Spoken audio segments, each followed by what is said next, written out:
El amor es solo un juego. Puede ser, pero lo que no es ningún juego es la ley.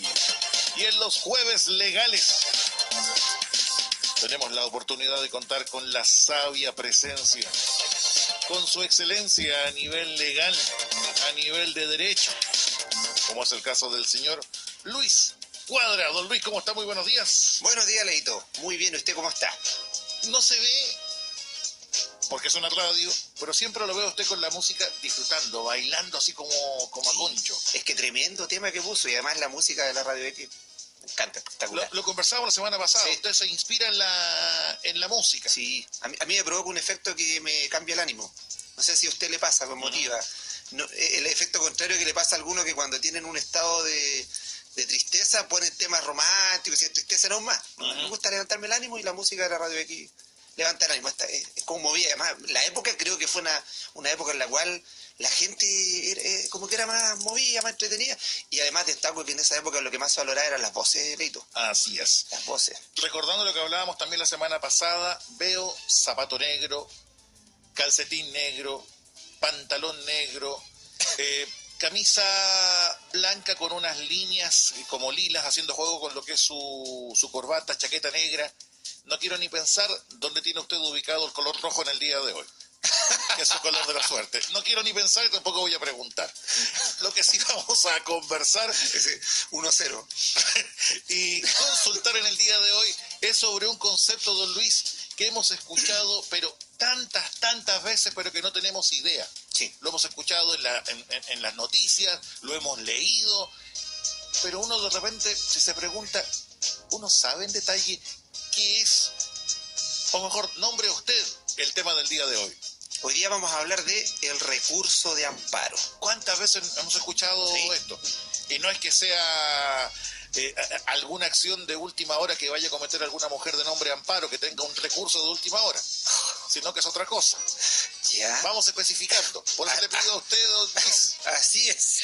Y tengo peores, no me provoque. Íbamos tan bien con la música, la presentación, pero bueno, tratemos que no se note. Sí, que nos pasó un poquito.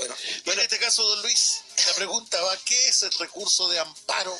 Mira, Leito, contarte un poquito, hacer una breve introducción respecto al recurso de amparo. Este es una institución legal que tiene su fundamento histórico en el tema de la libertad de las personas. Recordemos que antiguamente la libertad no era un derecho, ¿ya? Sino que era un privilegio para alguna parte de la sociedad de nuestro planeta. Entonces teníamos la gente libre y la gente que era esclava. Exacto. Luego, gracias a Dios y gracias a la civilización, se pudo ir de alguna manera, se abolió el tema de la esclavitud. Y de alguna manera teníamos que garantizar que la libertad de las personas no pudiera volver a ser vulnerada de manera arbitraria, y se crea lo que se denomina el habeas corpus, que alguna vez a alguien seguramente le ha sonado, el habeas corpus, que luego fue evolucionando y se transformó en lo que hoy día nosotros conocemos como el recurso de amparo, ¿ya? Y el recurso de amparo no es más que una acción que nos concede la Constitución de la República, en este caso, a cualquier persona que se encuentre detenida, que esté presa, arrestada, con infracción ya sea de la Constitución o de la ley, o que de alguna manera le hagan sufrir privación, perturbación o amenaza del derecho a la libertad personal y de la seguridad individual. Entonces, cualquier situación en donde una persona vea coartada la libertad de manera ilegal, existe esta herramienta para volver a hacer que el derecho vuelva a su lugar principal, que es la libertad, como tal, a que no se vulnere esta garantía constitucional. Entonces, la idea es que, de alguna manera, si una persona, cualquiera de nosotros, cualquier persona que en este momento nos esté escuchando, sufre ilegalmente una vulneración de su libertad, tiene la posibilidad de acudir ante la justicia y de inmediato alegar la protección en su derecho a la libertad a través de un recurso de amparo, ¿ya? El cual, al igual que lo que pasaba la semana pasada con el recurso de protección, goza de bastantes privilegios, goza de informalidad respecto a la presentación y varias cosas características que vamos a ir viendo durante el tema de hoy, Leito. Y en este caso, ya que estamos hablando puntualmente de lo que es el recurso de amparo, don Luis, ¿cuál es el objetivo del recurso de amparo? El objetivo principal es que el afectado que tenga alguna privación ilegítima de su libertad sea llevado frente a un juez, Leito, para que revise la legalidad o ilegalidad de la privación de libertad. Entonces, si en el caso de que se decretara alguna situación ilegal, el juez de inmediato tiene que decretar la libertad de una persona. Te voy a poner un ejemplo.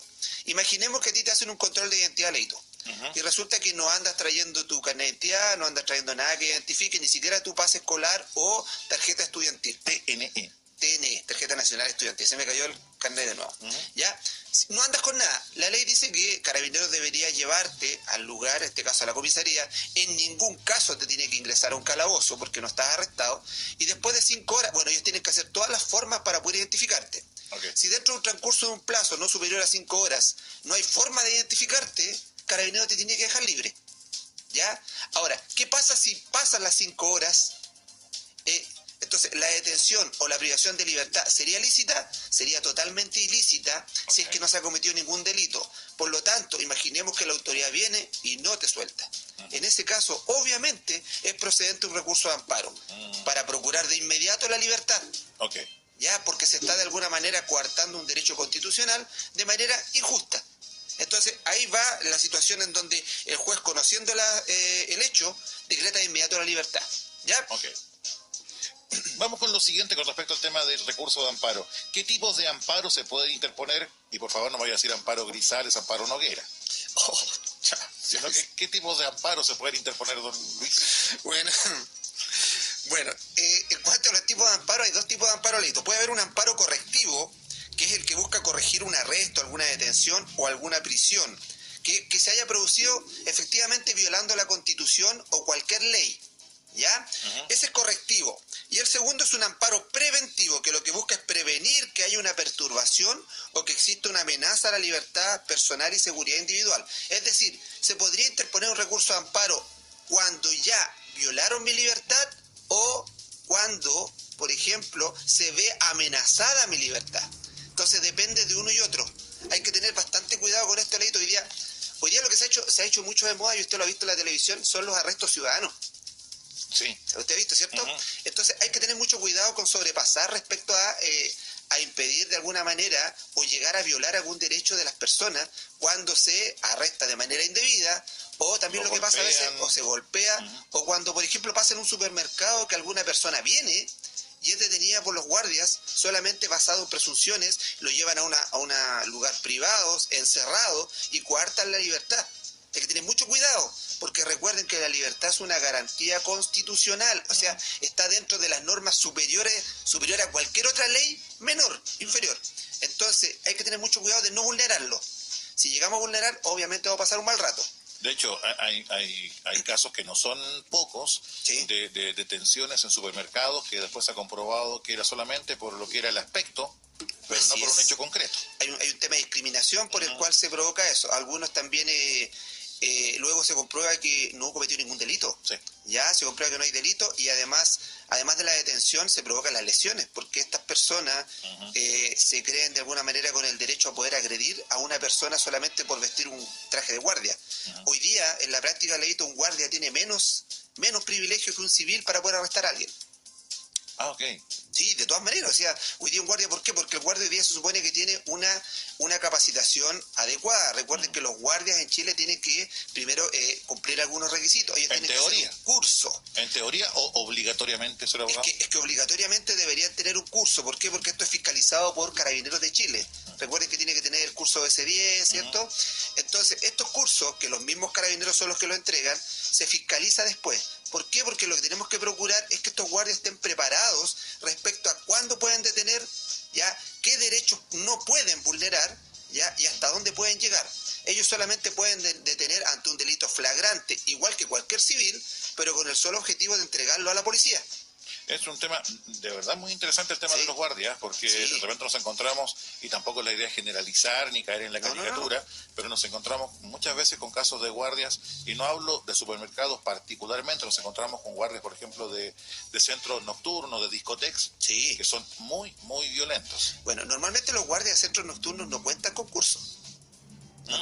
Normalmente ellos son guardias que son personas jóvenes que algunos están estudiando y los cuales le da la posibilidad de poder de alguna manera ejercer la seguridad dentro de un local. O sea, puede ser un motivo de infracción si es que no cuentan, o no es obligatorio en ese caso. Lo que pasa es que la ley respecto a guardias y vigilantes privados es una ley que establece de alguna manera que está a cargo de Carabineros la fiscalización. Ahora, ¿podría ser objeto de infracción? Eventualmente sí. Ahora, infracción muy grave, no tan grave, ya no es una infracción muy grave, siempre y cuando este guardia obviamente no cometa una situación ilícita, como algunos lo hacen. Algunos se creen con el derecho a golpear, sí, por ejemplo. Por mucho que el cliente en este caso pueda estar pasado de copas, hablamos de un guardia de un centro nocturno, sí, pero eso no da derecho a lo que es el tema del golpe. Sí. Nos desviamos un poquito del tema, pero volvemos. Pero es un tema bastante interesante, sí, porque tiene que ver con la libertad de las personas y tiene que ver con la integridad de las personas igual. Entonces, para que la gente sepa y tenga mucho cuidado, sobre todo las mujeres que alguna vez salgan en la noche, en locales nocturnos, un guardia no está habilitado, por ejemplo, para revisarlas. A las mujeres. ¿Por qué? Porque no las puede tocar. Recuerden, si en algún momento la van a revisar por un tema de ingreso, tendría que haber una mujer, que lo mismo se da con Carabineros. Hoy día la institución, una institución que tiene el derecho de uso de la fuerza, para que una mujer sea revisada lo tiene que hacer una mujer carabinero, no el hombre. ¿Por qué? Porque obviamente se tiene que evitar este tema, sí, de lo que se podría confundir entre una revisión y un delito, la vulneración de derechos. Entonces, mucho cuidado con los guardias, que a veces algunos guardias se pueden pasar de listo y quieren empezar a hacer revisiones y tocar. Ellos no tienen atribuciones más allá de las que tiene una persona común y corriente. Un muy buen alcance para que lo tengan en consideración. Sobre sí, todo y para que ellos se pongan en su lugar, porque hay algunas situaciones en las cuales son verdaderos matones que están en un lugar. Ahora, sin generalizar, hay también gente muy profesional. Por eso era la consulta, señor abogado. Sí. Volviendo con lo que es el recurso de amparo, hablábamos del amparo correctivo y el amparo preventivo. Paréntesis. ¿Qué palabra más? No. Se nos quedó pegado y dije, con lo correctivo, me acordé de mi mami. Los correctivos infantiles. Los correctivos. Oye, ese también es un temón. El tema de los correctivos, ¿sabes qué? Hoy día tú comparas la sociedad de hoy con la antigua y tú te das cuenta que con esos correctivos, pucha que aprendiste, Leo, ¿no? O con la chancleta voladora. Por eso. Pero hoy día anda a tocar a alguien así. Hoy día te llega la policía y llega hasta con helicóptero. O sea, la vulneración que puede existir hoy día y el problema en el que te puedes meter, sí, es enorme. Te pueden hasta quitar el cuidado personal de un niño. Todo cambia. Todo cambia. Hablábamos de los tipos de amparo correctivo, amparo preventivo. Características del recurso, señor abogado. Bueno, las características que tiene este recurso, Leito, en términos muy generales, es que es una acción que lo que evita, primero es que de alguna manera se vulnere el derecho a la libertad ambulatoria o la seguridad individual. Es una medida que lo que tiene que hacer es buscar restablecer obviamente tu derecho. Es una acción que tiene prioridad dentro de la tabla que conocen los tribunales, es decir, si se interpone este recurso se va a conocer antes que cualquier otra acción. Además es un recurso informal. ¿Por qué informal? Porque se posibilita la interposición no solamente por el afectado, sino que además podría hacerlo cualquier persona en su nombre, o incluso la ley hablaba que podía incluso ponerse por telégrafo o por telex. Telégrafo, telex. Claro, entonces, para hablar de la informalidad, eso decía la ley, o sea, sí, telégrafo o por telex. Hoy día ya, nada de eso, pero... Un telex, ¿ya? Eso habla de que, imagínate, si estás coartado de la libertad, obviamente tú, en estricto rigor, no tienes cómo interponer el recurso, pero lo puede hacer cualquier persona en tu nombre, ¿ya? No tiene formalidades aquí, solamente tiene que ser por escrito. Sea por telégrafo o telex. O telex, puede ser, claro, stop, pone usted. Por favor, libéralo, stop, ¿ya? Claro. Usted lo pondrá de esa manera. No tiene plazo, Leito, para poder interponerlo, ya que mientras persista la conducta arbitraria, persiste el derecho a interponer el recurso de amparo. Y una vez que se falla, este fallo produce cosa juzgada, es decir, no se puede volver nuevamente a litigar respecto al mismo hecho. Okay. Entonces, es bastante bueno esta herramienta, que es un derecho, junto con el recurso de protección, de los más importantes dentro de nuestra Constitución y que le dan estabilidad también a todo un sistema para evitar el gran poder que tiene el Estado. Si tú te pones a pensar, Leito, hoy día, el Estado frente a una persona civil tiene un poder enorme. Y la única forma de poder restringir ese poder del Estado es a través de estas leyes, que son las garantías, las que no se pueden vulnerar a no ser que exista un hecho ilícito. Porque piénsalo así, imagínate si el Estado tuviera un poder sobre una persona sin límite, como lo tenían antes los reyes. Los reyes venían y decidían, conforme a su criterio, el que vivía o moría. Y daba lo mismo, nadie cuestionaba. Tristemente, hasta el día de hoy, en algunos países, por ejemplo en nuestra América Morena, Sí. rosa lo que usted acaba de decir. Pero estamos hablando de estados de derecho. Y algunos que tienen derecho. Estamos hablando de Estado de Derecho, porque el Estado de Derecho en la práctica no solamente consiste, Leito, en lo que digan las letras escritas en un código. El Estado de Derecho también consiste en el respeto del derecho natural. Recuerden que aquí estamos hablando no de un abogado positivista neto, sino de un abogado que va más allá, que cree en aquella normativa que no está escrita. ¿Ya? Algunos podrán estar en desacuerdo, yo no. Yo creo que el derecho también va más allá de que esté escrito. No porque esté escrito yo tengo que respetar la vida o la libertad de las personas. Luis sí, otro no. Ya, otra vez así. Claro. ¿Qué derecho protege el recurso de amparo, don Luis? Un día me candidatea y al otro día me dice que va a hablar en mi velorio. Ya. Hay que traer todos los casos, don Luis, que saquen la vida frágil. Por algún lado hay que participar, por algún lado hay que destacar. Exactamente, don Luis. Bueno, ¿qué derechos protege? Principalmente, como lo hemos repetido, la libertad personal y la seguridad individual de la persona. Ahora bien, ¿qué es lo que ha entendido la Corte Suprema, que es nuestro tribunal máximo de la República, respecto a qué es la libertad personal? Dice que se entiende como el derecho que tiene toda persona para residir y permanecer en cualquier lugar de la República, trasladarse cuando lo desee de un punto a otro y entrar y salir del territorio nacional siempre que guarde para esto todas las normativas legales vigentes. Eso es, de alguna manera, la libertad personal, es decir, que tú puedas moverte libremente de Arica a Punta Arenas, ir a la Isla de Pascua y donde quieras, ¿ya? De manera libre, ¿ya? Por eso, a ver, de alguna manera dice, cumpliendo la normativa legal. Ahí existe, de repente podemos hablar incluso hasta de un tema que ha sido más o menos polémico, en donde, si tú te recuerdas hoy día la Isla de Pascua, o Rapa Nui, que le cambiaron el nombre, ¿ya? Ellos establecen que solicitaron una restricción para que la gente del continente pudiera ir a ese lugar. ¿Ya? Sí, verdad. Y se pusieron algunas restricciones, incluso querían impedir el acceso de la gente del continente a la isla. La pregunta es, ¿Rapa Nui no forma parte del territorio chileno? Sí. Es territorio chileno, ¿cierto? Pero ya ellos establecen un derecho que es el derecho indígena, en donde ellos a través de un consejo de ancianos pueden proponer normativas y se tiene que respetar el derecho indígena. El problema es que no tiene que esto entrar en conflicto con el derecho que tenemos todos de la libertad de circulación para poder nosotros movernos a nivel nacional en donde queramos. O sea, no debería mi propio país restringirme el acceso a un lugar. ¿Me puede poner condiciones? Sí, pero no restringir el acceso. Y este tema, que va más allá de la libertad de la persona, va también con la libertad de circulación. Nosotros nos podemos mover de un lugar a otro. Por eso los peajes en algún momento podrían restringir la libertad de circulación. ¿Ya? Pues, si no tengo dinero, ¿cómo voy a entrar a alguna parte? ¿Cómo cruzo? Claro, ¿cómo cruzo? ¿Cómo paso? O sea, si de aquí a Punta Arenas no tengo 50.000 pesos en puro dinero, no puedo llegar a Punta Arenas. Entonces, ¿qué pasa con la ley? La ley se supone que para no vulnerar esta garantía constitucional estableció que cuando se estableciera un cobro de peaje debería haber siempre un camino alternativo donde la persona pudiera ingresar sin costo. ¿Ya? ¿Cuál es el problema de la ley? Que la ley no estableció las condiciones que tenía que tener ese camino. Entonces, normalmente ese camino alterno... La caletera. Es un camino que es totalmente gravoso y además es más largo, te sale más lejos, gastáis más benzina y además está en malas condiciones. Y sí. ¿Ya? Ahora bien, la gente te podría decir, sí, lo que pasa es que el peaje no restringe que tú te muevas porque tú caminando podés pasar. Exacto.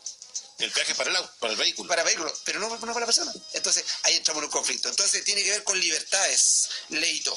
¿Ya? Ahora, cuando habló de la seguridad individual, la Corte dijo, la seguridad individual es un complemento de, en este caso, del derecho a la libertad personal, y que tiene por objeto rodear la libertad personal de un conjunto de mecanismos cautelares que impidan su anulación como consecuencia de cualquier abuso de poder o arbitrariedad. Aquí lo que se está protegiendo es que no haya arbitrariedad en el tema de restringir la libertad.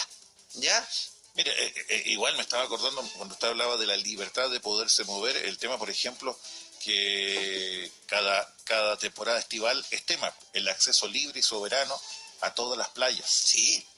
ese es un acceso, o sea, ahí tenemos un tema que es la utilización de los bienes nacionales de uso público. Uh-huh. Las playas son bienes nacionales de uso público y no se puede restringir el acceso por nadie. En Chile no existen playas privadas. Claro, pero por ejemplo pasa, a ver, en el caso de las Tacas, por ejemplo, ¿Sí? que uno puede entrar pero no el vehículo. Y si uno tiene que ser muy fanático de la playa para caminar sus buenos kilómetros. Sí, sí. Pero en las Tacas, si tú te das cuenta, no está delimitado con cercos nada de la playa de ellos. Uh-huh. ¿Ya? Claro. Que la playa, no digo la playa de ellos, la playa que llega al final del lugar. Pero ahí no habría ningún problema que tú llegues, te Pero sin instales, vehículo. pero no puedes ingresar con vehículo. Lo que pasa es que la garantía es tú ingresar. Exactamente.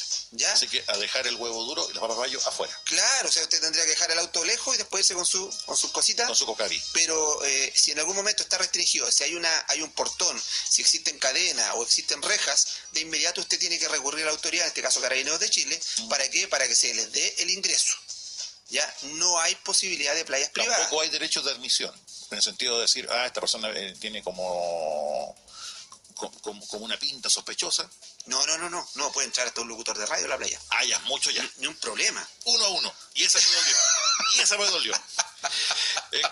Causales de la interposición. Puede entrar con su melón, como quiera. Y su huevo duro. Y su huevo duro, su melón, y su casata panda, no hay problema, le digo. Causales de interposición. No, trendy para usted. Me mató. Trendy para usted. 2-1 al tiro, Chamonix. Causales de interposición del recurso de amparo, señor abogado. La primera causal es que te privan de libertad, ¿ya?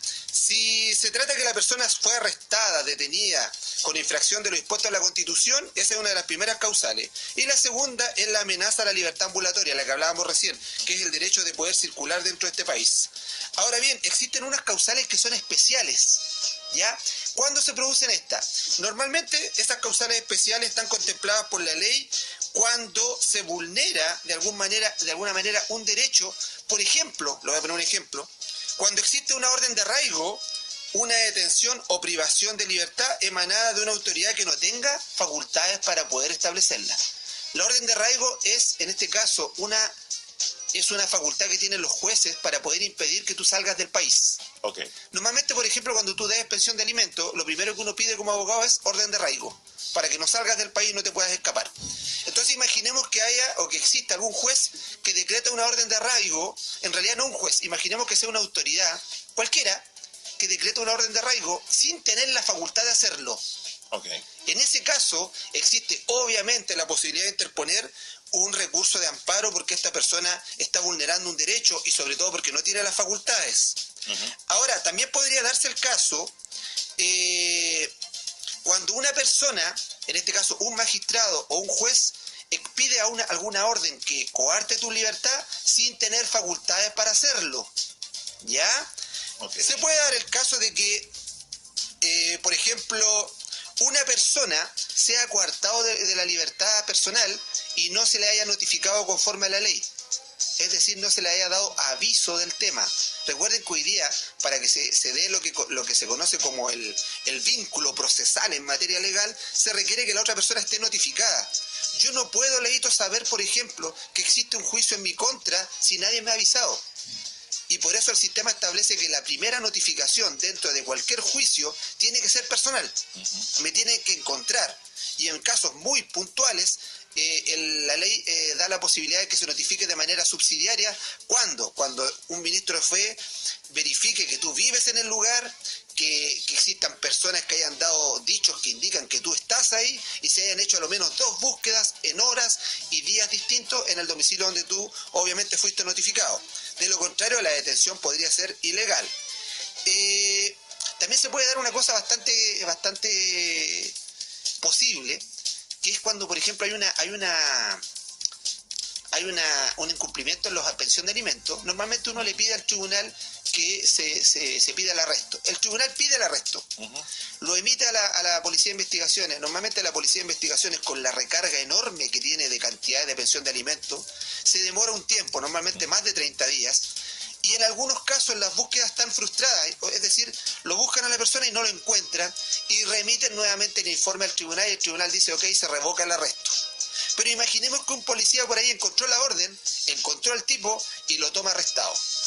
En ese caso, el arresto sería ilegal. ¿Por qué? Porque la orden que había emanado para poder dar la posibilidad de privación de libertad se encuentra revocada. Mira. Es decir, perdió su efecto. Entonces, ¿qué tendría que hacer esta persona? Recurso de amparo y de inmediato va a ser liberado. Porque efectivamente la orden ya dejó de tener vigencia. Mira usted. ¿Ya? Y la policía, la única forma que tiene de arrestarte es ante un delito flagrante. Ahí te pueden arrestar. Antes no se podría. ¿Ya? Entonces, ahora, ¿cuándo no procede el recurso? Porque uno podría decir, cada vez que me priven de libertad tengo la posibilidad de tener un recurso de amparo. Pero no va a proceder cuando una persona haya interpuesto otro recurso para poder remediar la situación. Es decir, cuando ella ya esté tramitando otra acción legal que busca la libertad. Ok. ¿Ya? Tampoco procede cuando la privación de libertad haya sido impuesta por una autoridad competente, cuando haya sido una detención o privación de la libertad por una prisión preventiva, o cuando existen situaciones de estados de excepción en nuestro país, Leito. Por ejemplo, el toque queda, los estados de emergencia. En eso... Es lo que encontré en internet sobre Y. ¿Qué le pasó? ¿Qué pasó acá? ¿Qué pasó, don Luis? ¿Qué nos pasó? ¿Qué? ¿Siri empezó a hablar? Sí. Bueno. Eso es por ver el papayo. Papá, no, estaba mirando en el teléfono. Menos mal que nadie estaba grabando, ¿no? No. Perdón. ¿Ves? 2-2. 2-2. ¿Ya? 2-2. Leito, le contaba que en algunos casos lo que puede pasar es que existen estados de excepción en Chile. El estado de sitio, el estado de emergencia. ¿Qué es lo que hace esos estados? Buscando prevenir el caos y también en algunos casos por la seguridad personal, como pasó por ejemplo cuando existen catástrofes naturales o cuando existe una situación de desorden civil dentro de la sociedad, el Estado tiene la posibilidad de limitar ciertas garantías constitucionales y una de ellas es la libertad. ¿Ya?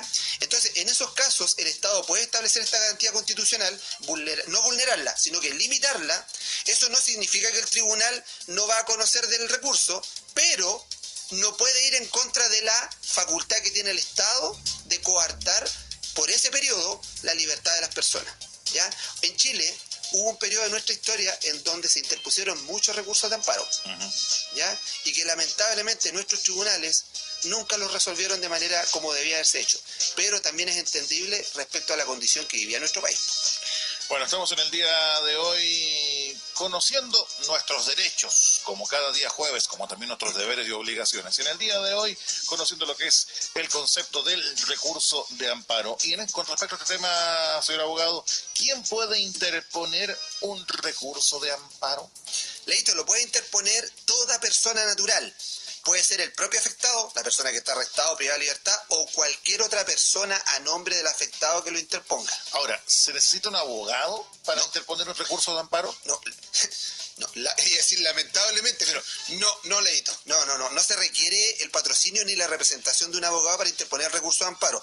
Aunque, como toda situación procesal y legal y de conocimiento técnico, siempre es recomendable que usted tenga la asesoría de un abogado. ¿Para qué? Para que no se cometan errores. Que después se pueden convertir en horrores. Horrores, ¿ya? Pero podría la persona abiertamente ir sin abogado. Ahora, ¿dónde se debe interponer el recurso de amparo? Mira, la regla general, Leito, es que es competente para conocer del recurso de amparo la Corte de Apelaciones del lugar del domicilio del afectado, ¿ya? En ciertas ocasiones también el recurso de amparo correctivo puede ser conocido por el juez de garantía o bien el juez del lugar donde esté el afectado. Pero la regla general es que la Corte de Apelaciones es la competente. Ok. ¿Ya? ¿Hay algún requisito especial para interponer un recurso de amparo? Ninguno. Es un recurso, Leito, como te he indicado, que carece de formalidades. El único requisito es no haber hecho uso de cualquier otra acción legal. ¿Ya? Okay. O sea, en la práctica lo pones por escrito, incluso por telex. O telégrafo. O telégrafo, ¿ya? Aún por telex o telégrafo. Claro, o usted si quiere por fax. Siendo más modernos. O como dice usted, por fa. Por fa. ¿Dentro de qué plazo se puede interponer el recurso de amparo, don Luis? Esto es lo interesante, a diferencia de lo que pasaba con el recurso de protección que tenía 30 días, el recurso de amparo no tiene un plazo para poder interponerlo mientras persista la conducta de privación de libertad. Ok. ¿Ya? Entonces, en cualquier momento, si usted está arrestado durante mucho tiempo y no existe un fundamento legal, lo primero que tiene que hacer, recurso de amparo. ¿Por qué? Porque si usted trata de iniciar una acción civil de otro tipo, se va a demorar mucho tiempo. Esto es rápido. Incluso después cuando ingresa a la Corte de Apelaciones, tiene preferencia para su vista en la tabla, porque en la Corte de Apelaciones existe lo que se llama una tabla, que no es más que una orden de prelación de todas las causas que tiene que revisar el tribunal día a día. Entonces, si llega un recurso de amparo, se sobrepone respecto a cualquier otra situación o cualquier otra causa de cualquier otro tipo. Nos están haciendo algunas consultas, don Luis. Hablábamos, por ejemplo, del libre acceso que se tocó como tema el libre acceso a playas. ¿Sí? Acá nos preguntan, por ejemplo, ¿y qué pasa con los accesos al río, por ejemplo, cuando uno va al valle, que está todo cercado o está todo cerrado? O no todo, pero sí algunos sectores. Bueno, es que, ¿sabe lo que pasa, Leito? Que lamentablemente en nuestro país, y esto lo digo, lamentablemente somos uno de los pocos países, no sé si en el mundo, pero en Latinoamérica, en donde el agua dulce tiene dueño. ¿Ya? Entonces, el agua dulce tiene dueño. ¿Eso qué significa?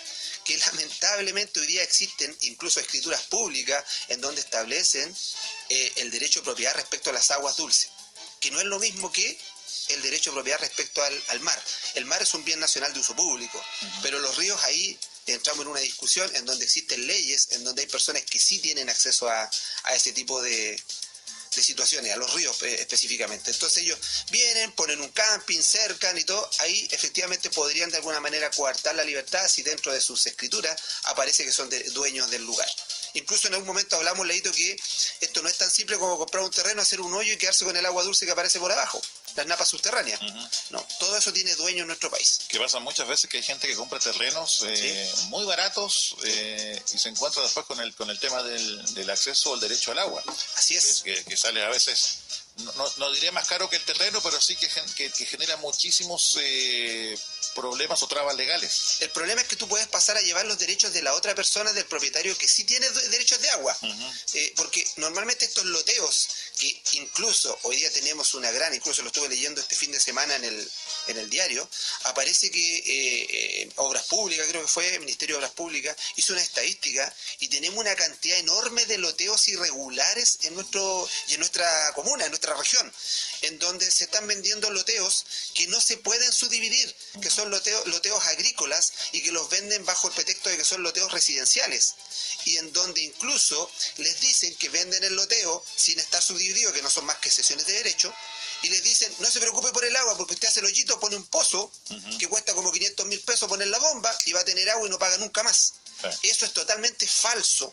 ¿Por qué? Porque el agua, por mucho que pase por bajo mi propiedad, tiene dueño, sobre todo el agua dulce. Y si yo vengo y hago un pozo, imaginemos en tema de litros, que yo tuviera acceso a 100 litros de agua diaria, porque yo los tengo, y resulta que una persona viene y hace un hoyo antes de mi propiedad, y se empieza a quedar con la mitad, a mí me van a empezar a pasar 50 litros. Obviamente está vulnerando mi derecho de dueño del agua, y yo lo puedo demandar a él, porque él lo está teniendo gratis, y yo en cambio soy dueño. Por lo tanto, me puedo meter en un tremendo problema si es que no compro con derechos de agua. Entonces, al revisar las escrituras, asesórese, revise que la propiedad tenga derechos de agua, ¿ya? Y revise también que no sea una propiedad agrícola. Si la propiedad es agrícola, existe una ley que limita la posibilidad de que la haga residencial, ¿ya? No puede hacerla residencial. Y si usted después hace su construcción y la quiere regularizar, no va a poder hacerlo en la municipalidad ni tener ningún permiso para incluso poner agua, luz o lo que usted quiera, porque son terrenos irregulares. Entonces, por eso hay que tener muy claro el plano regulador del lugar donde estamos comprando, qué tipo de terreno es el lugar. Si el lugar dice que es un terreno para poner industria, usted no puede poner una casa. Si el terreno dice que es para poner agrícola, usted tiene que plantar cosas, puede plantar papa, plantar no sé lo que quiera usted ahí, pero tiene que cultivar.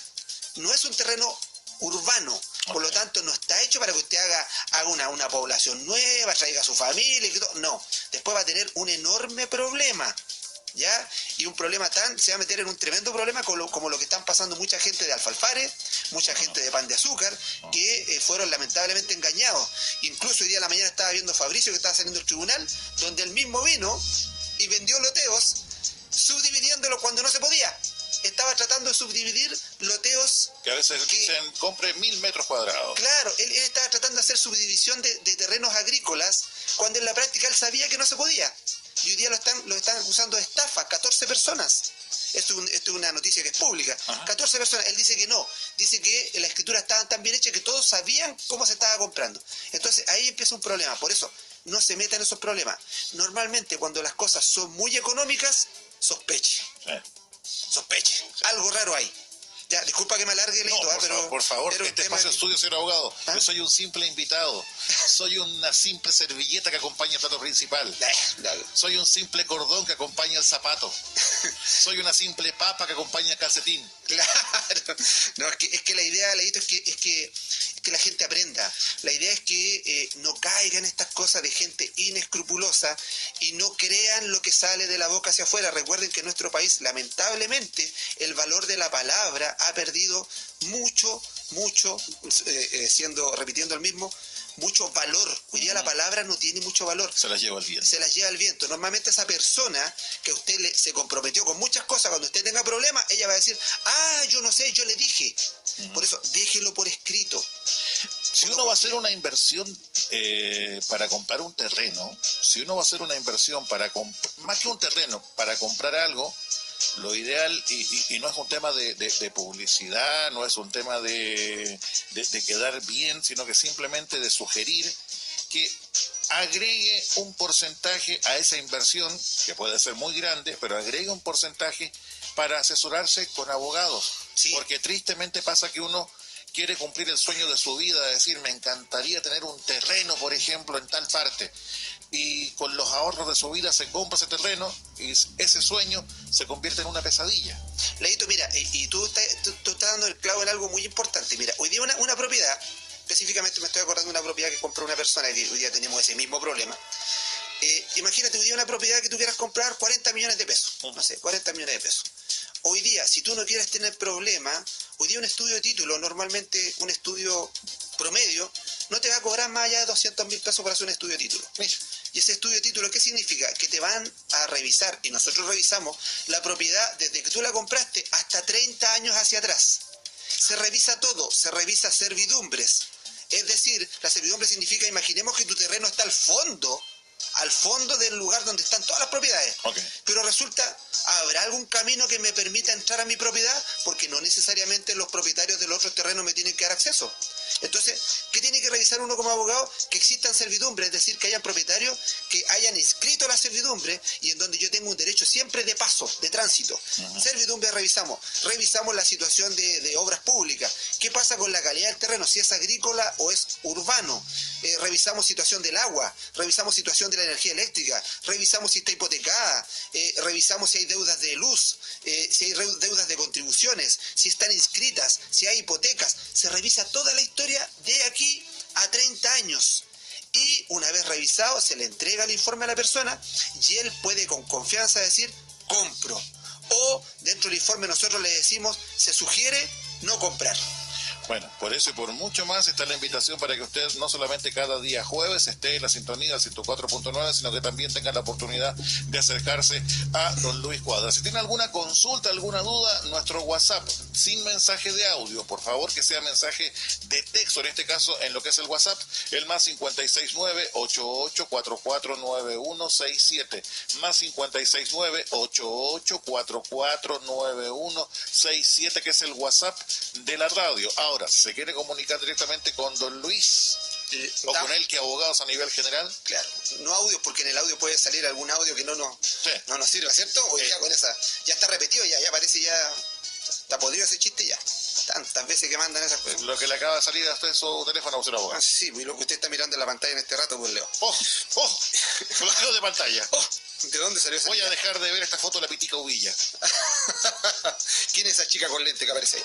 Por favor. Me sacar a la Cecilio Bato. Eso. Ya. ¿Cómo se pueden contactar con nosotros, Leito? Para que nos llamen a nuestro teléfono, que es el 244-8174, 244-8174. Nos pueden escribir a nuestro teléfono, que también es con WhatsApp, que es el 976-555520, 976-555520. Pueden escribirnos a nuestro correo electrónico contacto@elqueabogados.cl o a nuestra página web www.elqueabogados.cl. ¿Ya? Déjeme sacar la foto de María José Cantudo. Ah, María José Cantudo. Pero María José Cantudo no salía con vestidos más largos, pues, Leo. Pero, oye, es la nieta. La nieta. Maripepa Cantudo. Maripepa Cantudo. Deje sacar la foto de Maggie Ley. Maggie Ley. Maripepa Nieto tiene usted ahí. También. Bueno, don Luis Cuadra cada día jueves nos entrega estos datos, estas indicaciones, no solamente de conceptos generales a nivel legal, sino que también nos permite tener la oportunidad de conocer nuestros deberes, pero también nuestros derechos. Así que siempre el consejo, y fuera de toda broma, cuando usted va a comprar algún producto, cuando va a hacer alguna inversión, por favor, asesórese de un abogado, porque nos pasa muchísimas veces al leer noticias en los diarios, escuchar en la radio, ver en la televisión de casos de gente que inocentemente confía, ¿sí?, no se asesora y se encuentra que la inversión de toda una vida se va a buena parte. Y si se da cuenta, la inversión, porque tómelo como una inversión, no como un gasto, el hecho de que alguien le haga un estudio de título a una propiedad o alguna asesoría de algún tipo, siempre va a ser mucho más económico que las consecuencias que usted puede tener después. Entonces, si alguna vez tiene que firmar un contrato, a lo mejor haga lo que hacen algunos. ¿Sabes qué? Espérate un poquito, quiero revisarlo, se lo va a pasar al abogado. El abogado lo revisa, le hace un informe y él va a estar con una seguridad enorme después. Hoy día yo me he encontrado, Leito, en la oficina con mucha gente que firma contratos de promesa de compraventa que después no puede cumplir. Y se meten en un tremendo problema porque establecen multas que son bastante altas dentro del contrato cuando no cumplen. Yo con esto sé que me voy a tirar mucha gente encima con el comentario, pero lo digo en el sentido, y no quiero generalizar, pero uno muchas veces cuando, por ejemplo, compra un terreno, compra una propiedad, al haber un corredor de propiedades uno dice, es legal. Es así. Al haber un corredor o una corredora de propiedades, estoy tranquilo porque esto es legal. No quiero generalizar. No quiero bajo ningún punto de vista generalizar porque puedo ser muy injusto. Sí, pero uno se encuentra muchas veces con algunos corredores o con algunas corredoras que dejan mucho que desear con lo que es el término de la venta, compra-venta de un producto. Así que siempre asesórese de una abogada, de un abogado. Sí, de todas maneras, ese punto que tú has tocado, yo tampoco quiero generalizar. Yo lo que les indico es, así como alguna vez hablé del contador sin generalizar, preocúpese de evaluar el prestigio que tenga el profesional, si es una corredora, un corredor de propiedades, preocúpese que tenga una oficina instalada, preocúpese que esté inscrito en los registros de corredores de propiedades, preocúpese que si existen redes sociales, vea si hay comentarios en contra de él o no, o sea, estudie a la persona antes. Que es lo mismo que yo les digo a las personas cuando a veces preguntan respecto al prestigio de un abogado. Yo les digo, busque las redes sociales, googlee nuestro nombre, busque, se da cuenta que no existe nadie que haya tenido un comentario alguna vez que diga que nosotros hayamos hecho algo que no corresponde. Ese es el mejor prestigio que uno puede dar y la mejor seguridad.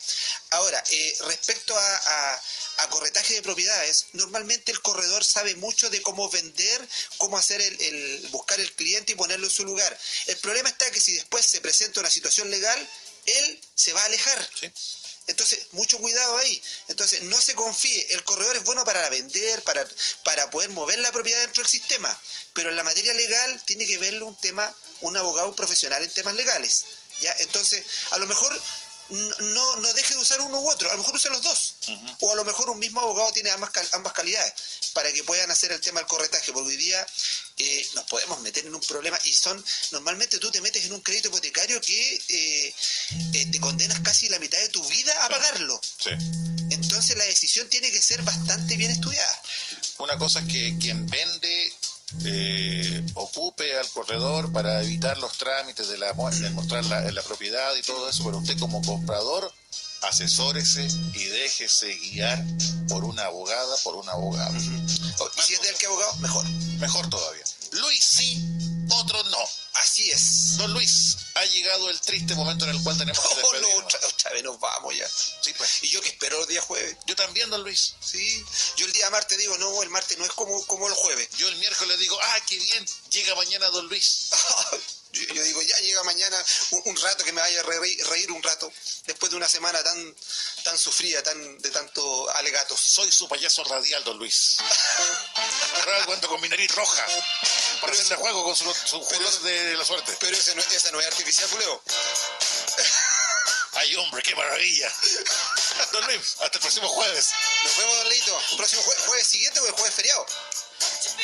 ¿Verdad? Sí, pues este jueves largo, la gente va a salir de paseo, va a ir a la playa. Ok, Guarlío.